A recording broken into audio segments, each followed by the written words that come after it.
예, 우리 지난해 초부터 주일마다 구속사적 성경 강해를 해나오면서 이제 출애굽기에 와서 이제 많은 시간을 지금 할애해서 출애굽기에 대한 강의를 하고 있습니다.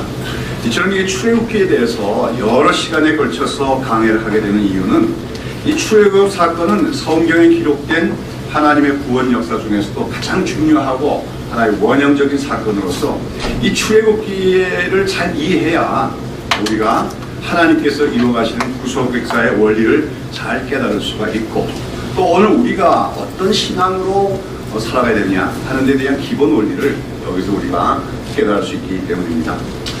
지난주까지는 하나님께서 이스라엘 백성들이 노예로 살아가고 있던 그 애굽 땅에서 해방을 얻게 하시는 가운데 참 마음이 강팍해가지고 완강하게 하나님의 명령을 거부하던 바로를 굴복시키고, 마침내 바로가 이제 그 이스라엘을 내모내게 된 결정적 사건이 무엇입니까? 바로 하나님이 내리신 10번째 재앙 중에서 마지막 재앙인 장자의 죽음 재앙이 그 땅에 임함으로 그 사건이 일어나는데, 그렇게 그 장자의 죽음 재앙이 애굽 땅에 임한 그 밤, 그날 그 밤을 뭐라고 합니까?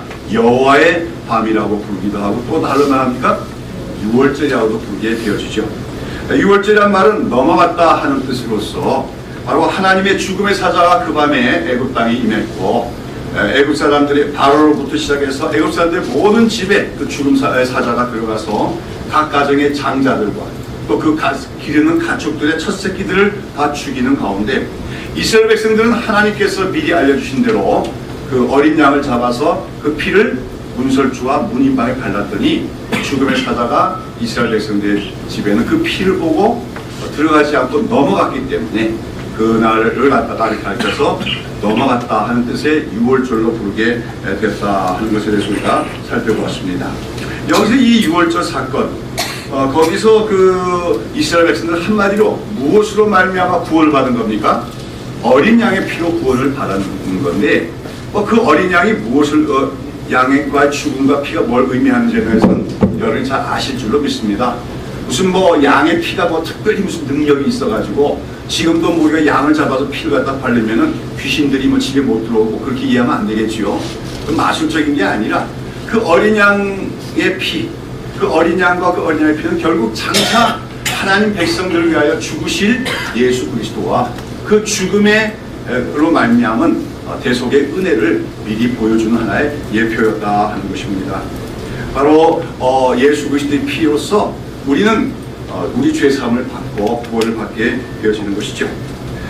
이러한 유월절 사건은 장차 그렇기 때문에 장차 하나님의 어린 양으로서 예수님께서 자기 백성을 위하여 십자가에서 죽으시고 피를 흘리실 것과 그 십자가의 죽음과 피를 믿는 자들은 하나님의 심판을 면하고 생명을 얻게 됨을 보여주는 아주 중요한 구속사적 계시다 하는 것에 대해서 여러 차례 강조해서 말씀을 드렸습니다. 자, 그런데 이제 오늘 우리가 읽은 출애굽기 13장에 보면 그처럼 유월절 밤에 이스라엘 백성들을 애굽으로부터 인도해내신 하나님께서는 이스라엘 백성들에게 대대로 유월절과 무교절을 지킬 것을 명하시면서 또 한 가지 그 유월절 무교절 규례와 더불어서 또 한 가지 그들이 지켜야 될 규례로서 모든 초태생은 다 하나님께 돌리라고 명하고 계신 것을 볼 수가 있습니다.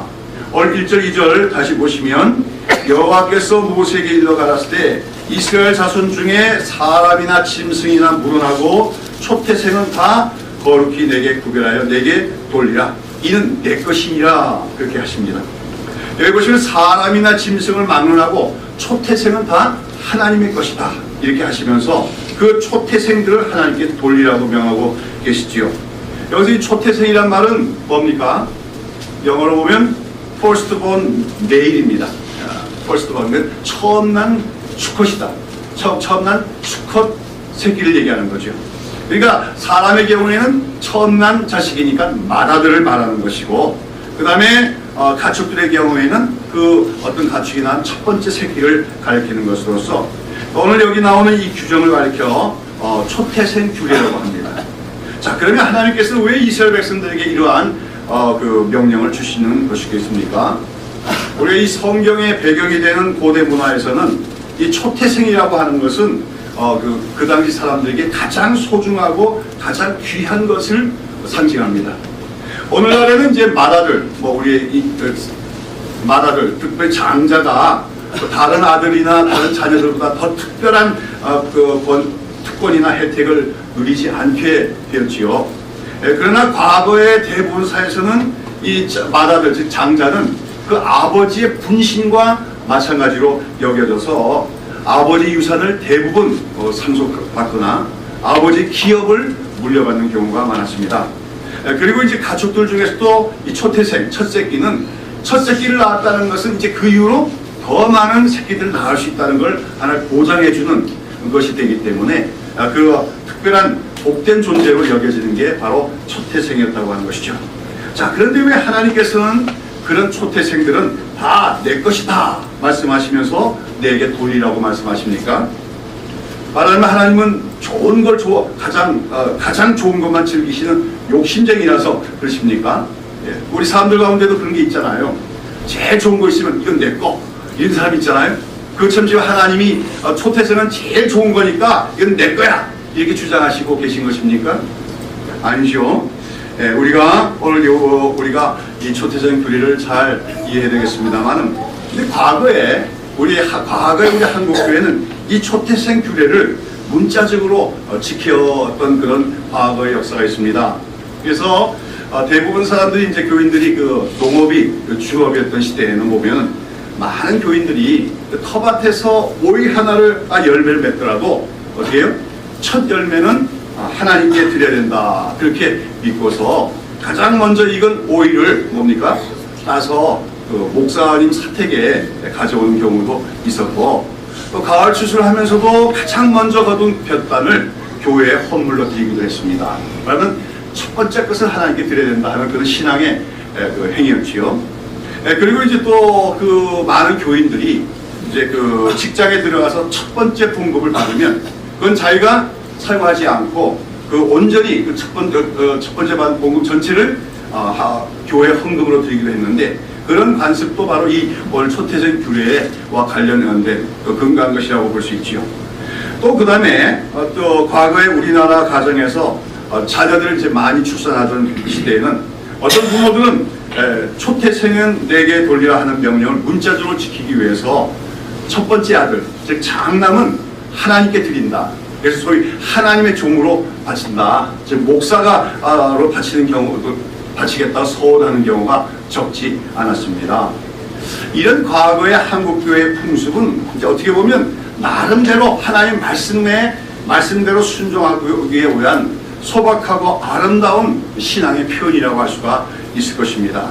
그러나 사실은 이러한 그 신앙적인 관습이 사실 성경에서 규정하고 있는 그 초태생 규례의 근본적인 의미를 제대로 이해한 것은 아니었다 할 수가 있지요.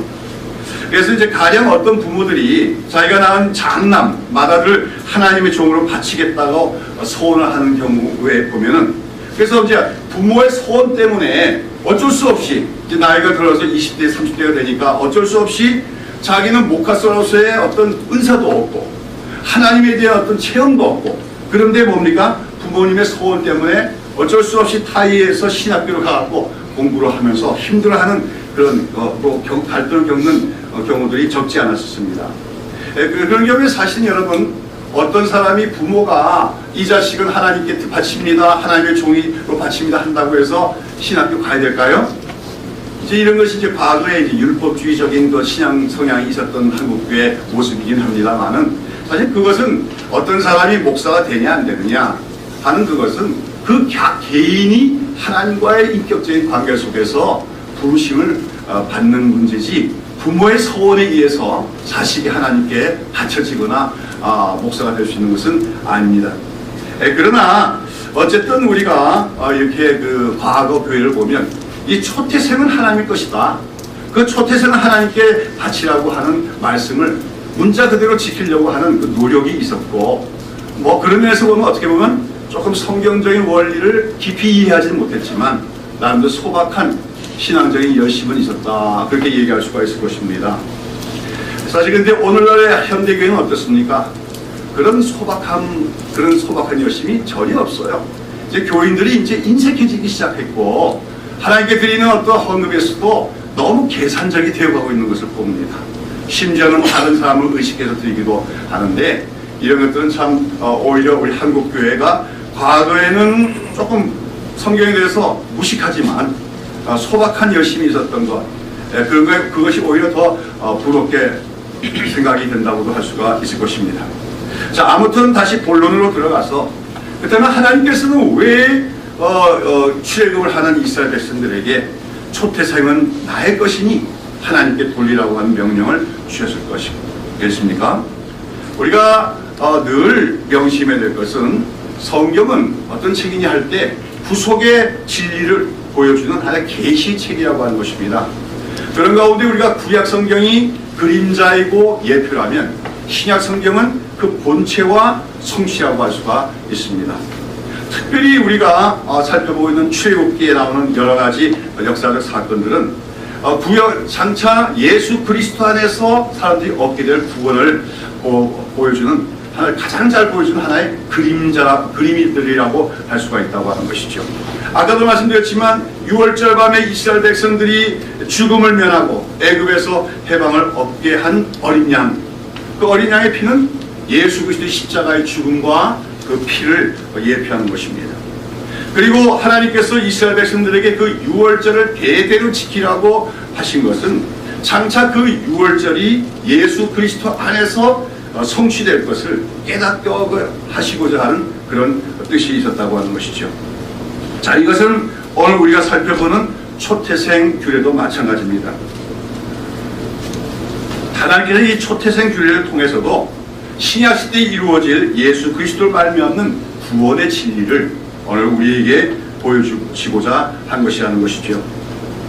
하나님께서 이 초태생 규례를 철저히 지키는 것을 통하여 이스라엘 백성들로 하여금 먼저 자기들이 과거 애굽 땅에서 노예로 소망 없이 살다가 6월절 밤에 구원을 받은 것을 늘 잊지 않고 기억하게 하시는 것이 바로 이 초태생 규례의 첫 번째 목적입니다. 오늘 우리가 읽은 본문의 11절과 12절에 보면 하나님께는 장차 이스라엘 백성들이 가나안 땅에 들어가거든 무릇 초태생의 자녀와 모든 가축의 초태생을 다 구별하여 여호와께 돌리라고 명하십니다. 그러면서 수컷은 다 여호와의 것이다 그렇게 말씀하는데 여기서 이제 이것은 초태생들 중에서 수컷들은 다 하나님께 속한 것임을 말씀하신 것이죠. 그러면서 이제 이어지는 14절과 15절에 보시면 왜 이 초태생 규례를 지켜야 되는가에 대한 설명이 나옵니다. 즉 하나님께서는 후대에 이제 이스라엘 백성들이 약속의 땅인 가나안 땅에 들어가서 살게 되었을 때 그 이스라엘의 자녀들 후손들이 왜 초태생을 하나님께 드려야 됩니까? 이렇게 이유를 물을 때 어떻게 대답하라고 말씀하십니까? 예, 거기에 오늘 14절과 15절을 다 봅니다.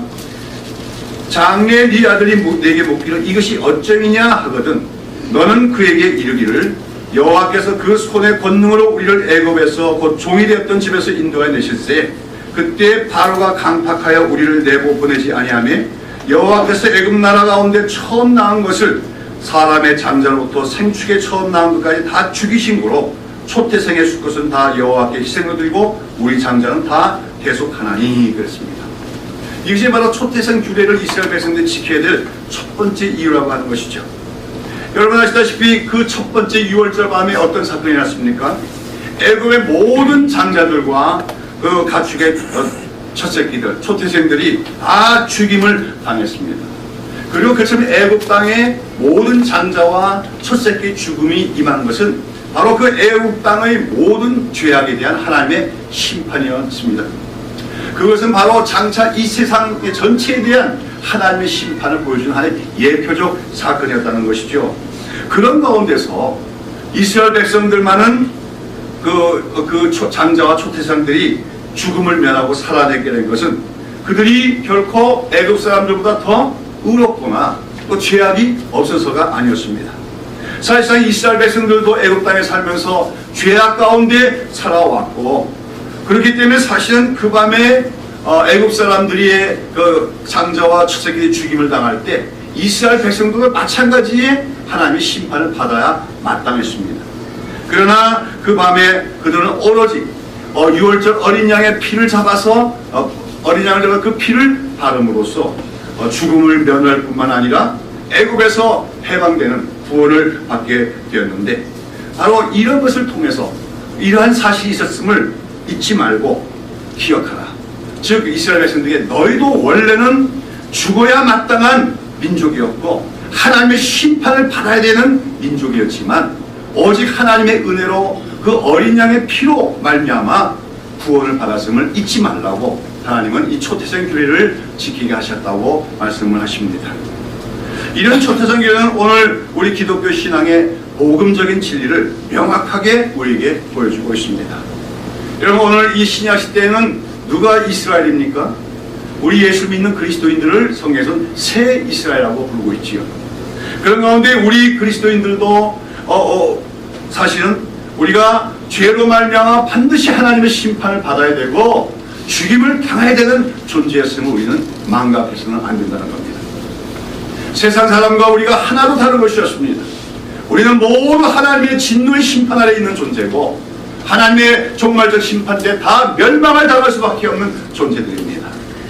그러나 그런 우리들이 유월절 어린 양이신 예수 그리스도의 십자가의 죽음을 바로 우리를 대신하여 죽으신 것을 우리가 믿을 때 우리는 우리의 죄의 용서함을 받고 그 죽음을 면하고 우리는 영원한 생명을 얻고 하나님의 백성이 되는 구원을 받게 되었는데, 바로 초태생 규례는 그것을 우리에게 보여주고자 가르치고자 한 규례라고 하는 것입니다.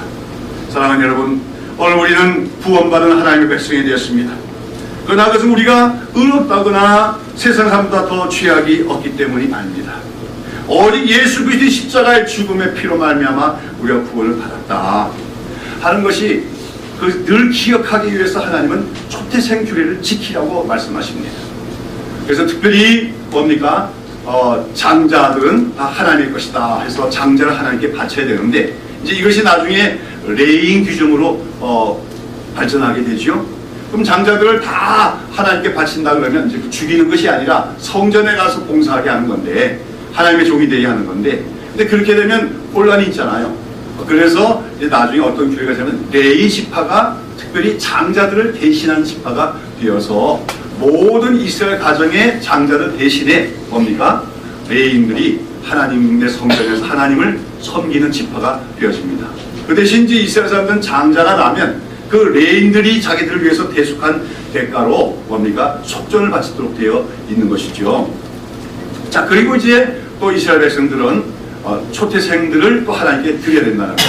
그래서 이제 이것이 나중에 짐승의 가축의 초태생뿐만 아니라 곡식과 여러 가지 과일의 첫 열매까지도 하나님께 바치는 걸로 연결이 되게 됩니다만, 아무튼 이제 이스라엘 백성들은 이 초태생 규례에 근거해서 이제 가나안 땅에 들어가 살면서 늘 가축이 낳은 첫 새끼들을 하나님께 바치고 또 곡식의 첫 열매도 하나님께 바치려만 되게 되었다고 하는 것이죠.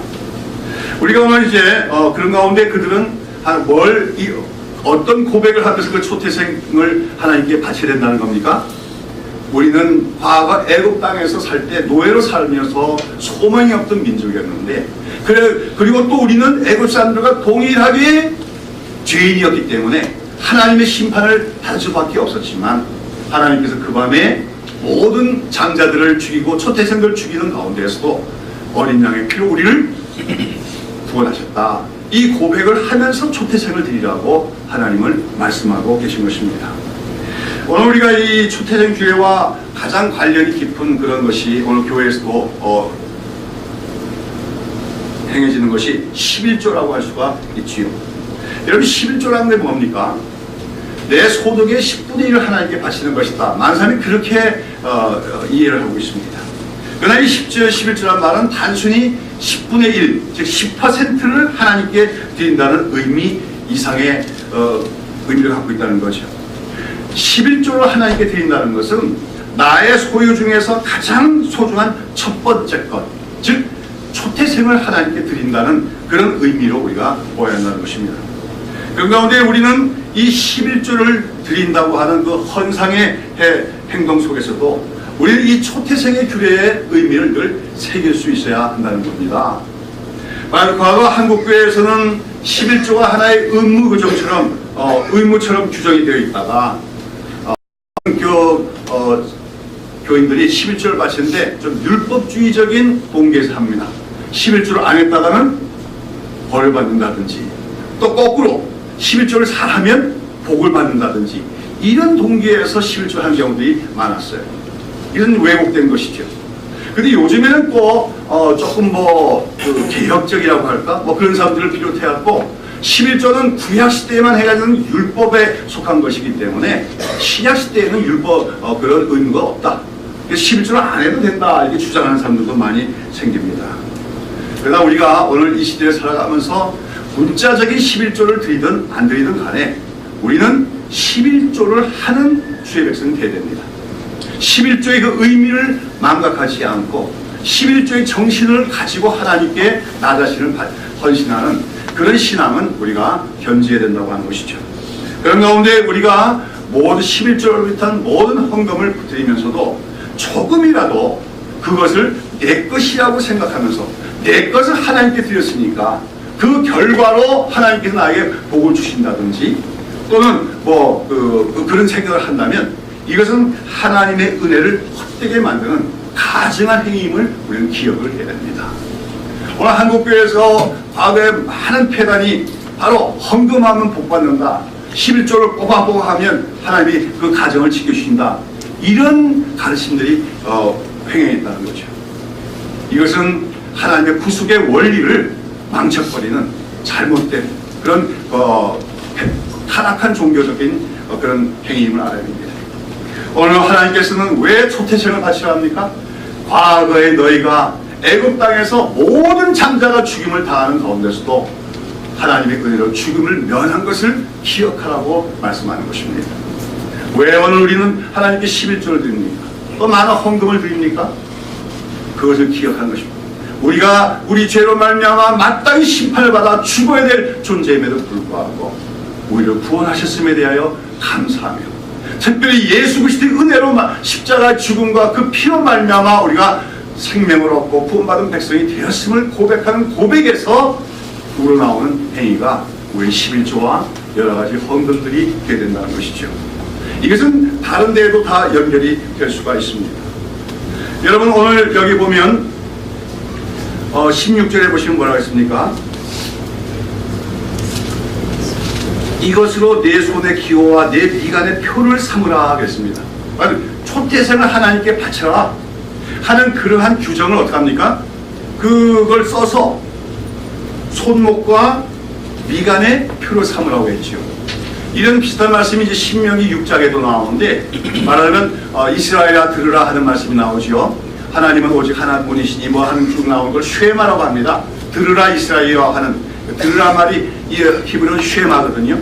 그래서 그 부분을 이제 이스라엘 사람들, 유대인들은 어떻게 합니까? 오늘날까지도 그 신명기 6장에 있는 그 말씀을 양피지에다가 다 기록을 해가지고 그걸 조금 이렇게 돌돌 말아서 경갑이라고 하는 작은 상자에 담아가지고 끈으로 매가지고 그걸 손목에, 오른손 손목에도 매고 이마에도 맵니다.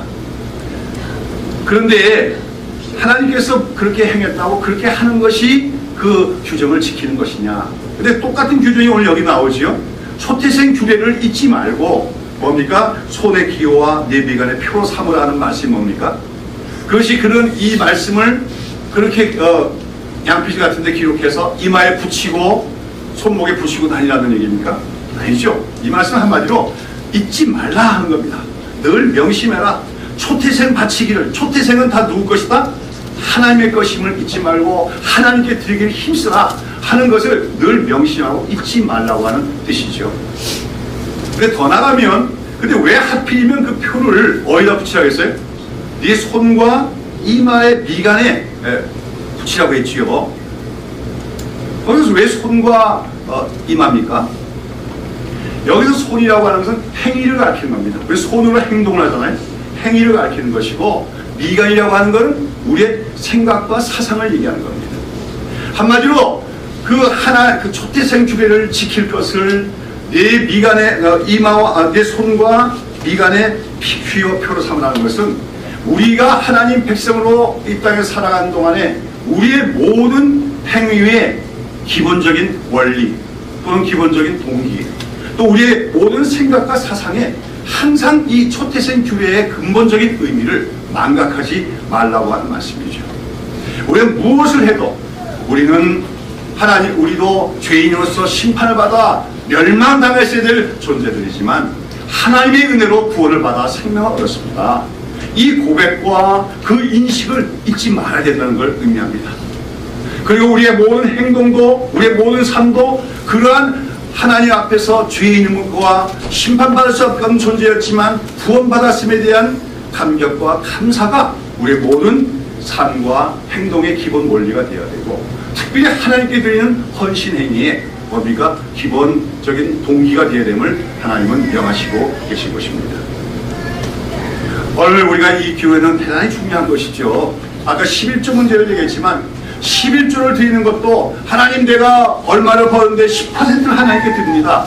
무슨 세금을 바치듯이 아니면 또 뭐지 하나님께 무슨 선물을 드리듯이 그렇게 생각하면 안 된다는 것이죠.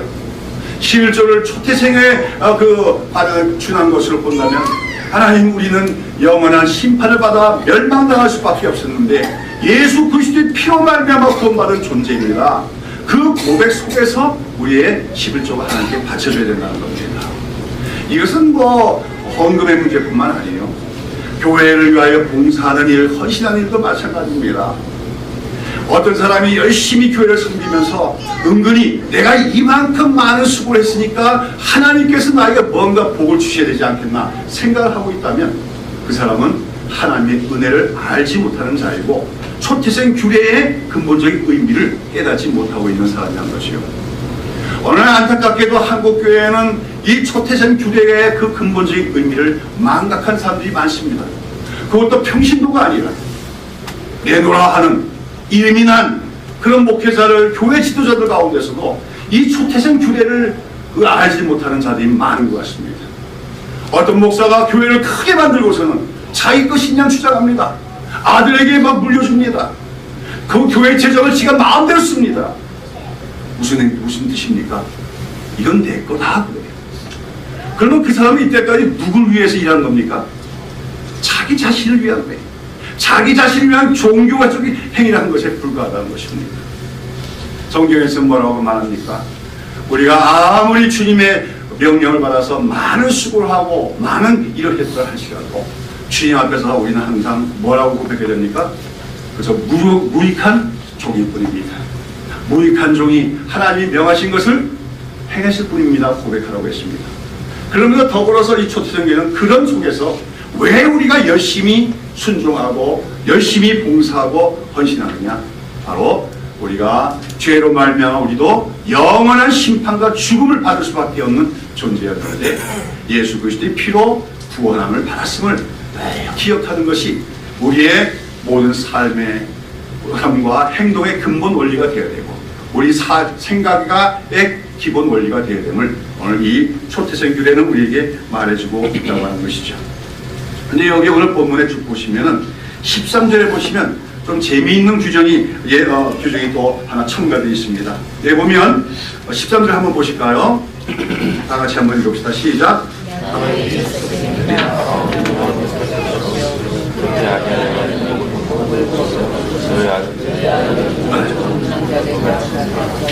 예, 여기 보면 나귀의 첫 새끼는 다 어떻게 할 것이다? 어린 양으로 대속할 것이요 그렇게 아니면 그 목을 꺾으셔 할 것이다 그렇게 얘기했습니다.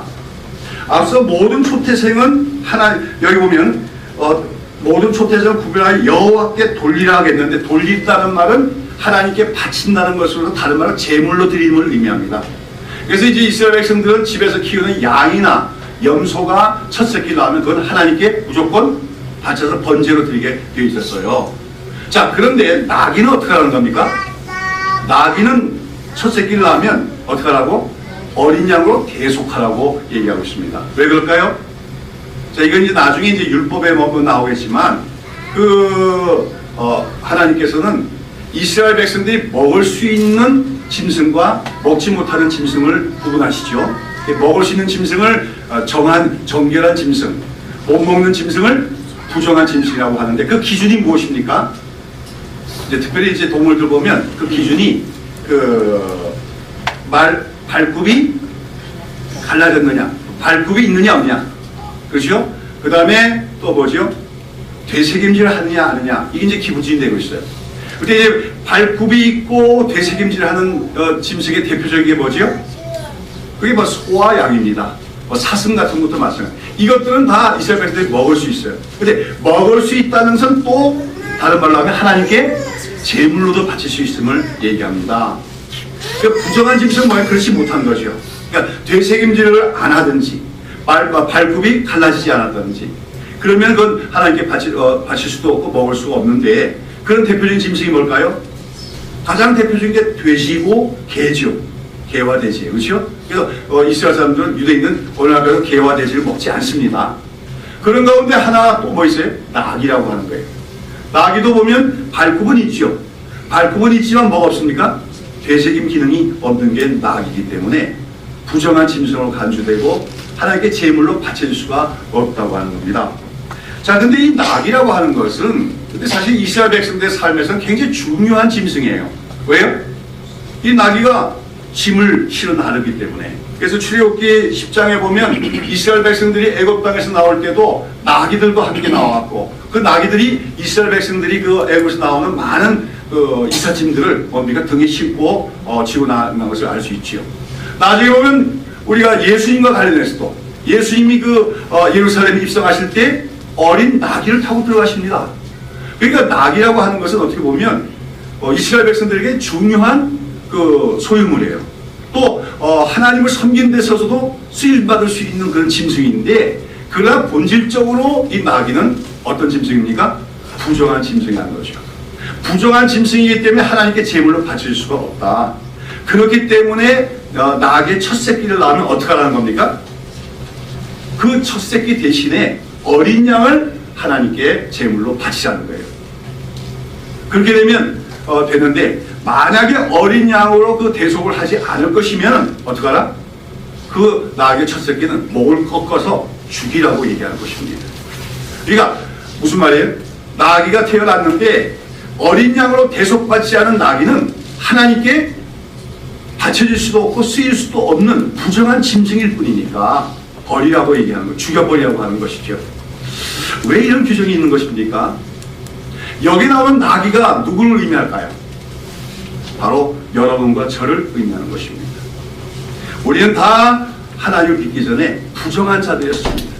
더러운 자들이었습니다. 하나님께 바쳐질 수 있는 존재가 아닙니다. 하나님이 쓰실 수 있는 만한 존재가 아닙니다. 그러나 우리를 위하여 누가 대속하게 죽음을 맞으셨습니까? 어린 양이신 예수님께서 죽으셨습니다. 예수님께서 우리를 위하여 대신 죽어주셨기 때문에 우리는 이제 부정한 짐승이 아닌 하나님께 쓰임받는 그런 존재들이 되어진 것입니다. 오늘 여러분, 우리가 하나님의 사람으로 살아가면서, 저 같은 게 목사로 살아가면서 내가 다른 사람보다 깨끗하거나 의로워서 하나님께 쓰시는 것이 아님을 알아야 돼요. 나도 나귀처럼 부정한 자였습니다.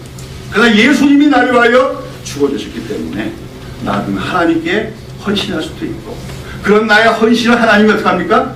사용하여 주신다는 거죠. 아까 말씀드린 것처럼 예수님이 그 십자가의 죽음을 앞둔 그 위대한 그 예루살렘 입성의 사건에서 누구를 타고 들어가십니까? 나귀 새끼를 타고 들어가시죠. 아마 그 나귀도 뭐예요? 예수님께 쓰임받기 위해서. 누가 그를 위하여 먼저 죽었을까요? 어린 양이 그 나귀 새끼를 위하여 뭡니까? 죽임을 당한, 대속을 한 그런 나귀였을 것입니다. 바로 그 예수님이 타고 들어가신 나귀, 그 나귀가 바로 오늘 우리 성도들의 상징이라고 할 수가 있을 것입니다. 우리는 다 기억해야 됩니다. 우리가 나귀와 같이 부정한 자인데도 오늘 하나님의 집에서, 하나님의 교회에서, 하나님의 종으로 살아갈 수 있는 것은 예수님이 우리의 대속물이 되셨기 때문이다 하는 사실을 우리는 기억해야 될 줄로 믿는 것입니다. 자, 오늘 이 초태전 규례를 이렇게 살펴보다 보니까 이 초태전 규례는 앞서도 말씀드린 것처럼 너무나도 중요한 구속의 원리들을 오늘 우리에게 보여주고 있다고 하는 것이죠. 앞서도 말씀드린 것처럼 하나님께서 초태생은 다 내 것이다. 초태생을 내게 돌리라고 하는 것은 뭐 하나님이 좋은 것만 택하시려는 욕심장이기 때문이 아니라는 거죠. 자기 하나님 백성들로 하여금 하나님 백성들이 어떻게 구원받았는가를 늘 기억하게 하시고, 특별히 그들이 어린 양의 죽음의 대속적인 죽음으로 말미암아 생명을 얻었고 하나님께 쓰임받는 민족이 되었음을 기억하라고 하는 것이죠. 우리가 기억해야 될 것은 예수님이야말로 진정한 의미의 초태생이십니다. 예수님은 하나님의 독생자를 하나님 받아들어서, 아까도 얘기했듯이 이스라엘 백성들이 애굽에서 죽음을 면한 것은 그 어린 양의 피에 어떤 무슨 효력이 있고 어떤 마력이 있어가 아니라 그 어린 양의 피가 장차 죽으실 하나님의 독생자 맞아드신 예수님의 죽음을 예표하고 있기 때문입니다. 사실은 이스라엘 백성들은 그래도 장자가 죽임을 당하고 초태생의 죽임을 당해야 됐지만, 하나님께서는 그들 대신에 누구를 죽이신 것입니까? 하나님의 독생자이신 하나님의 장자이신 예수님을 죽이심을 통하여 이스라엘 백성들로 하여금 생명을 얻고 구원을 받게 하셨다고 하는 것이죠. 그리고 오늘 우리는 나귀와 같이 부정한 자들이지만 그 예수님의 죽으심으로 말미암아 하나님에게 쓰임받을 수 있고 하나님께 헌신할 수 있는 존재가 되었음을 기억할 때마다 늘 우리의 진정한 하나님의 초태생이신 예수 그리스도께 감사하는 우리가 되어야 될 줄로 믿습니다. 앞서도 말씀드린 것처럼 이 초태생 교회를 어떻게 하겠습니까? 너희의 손의 기호와 미간의 표를 삼으라는 것은 우리가 이 초태생 교회가 말하고자 하는 구속계의 원리를 망각하지 말고 우리의 모든 삶과 생각의 기본 원리로 삼으라고 하는 말씀인 것입니다. 그래서 우리는 아까도 얘기한 11조를 비롯한 모든 헌상의 행위뿐만 아니라 우리의 삶 전체가 이 초태생 규례에 근거한 그러한 우리 삶과 행위가 되어야 될 줄로 믿습니다. 우리는 이러한 구약 성경의 초사된 규례가 신약 성경에서 어떻게 적용이 되고 있는가 하는 것을 여러 성경 구절들을 통해서 우리가 발견할 수가 있죠. 몇 군데만 찾아보겠습니다. 제일 먼저 고린도전서 6장 19절과 20절 말씀입니다.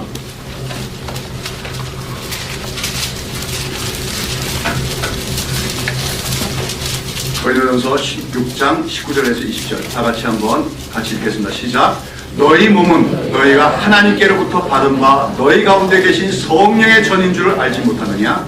너희는 너희의 것이 아니라 값으로 산 것이 되었으니 그런즉 너희 몸으로 하나님께 영광을 돌리라 했습니다. 여러분, 우리는 누구 거예요?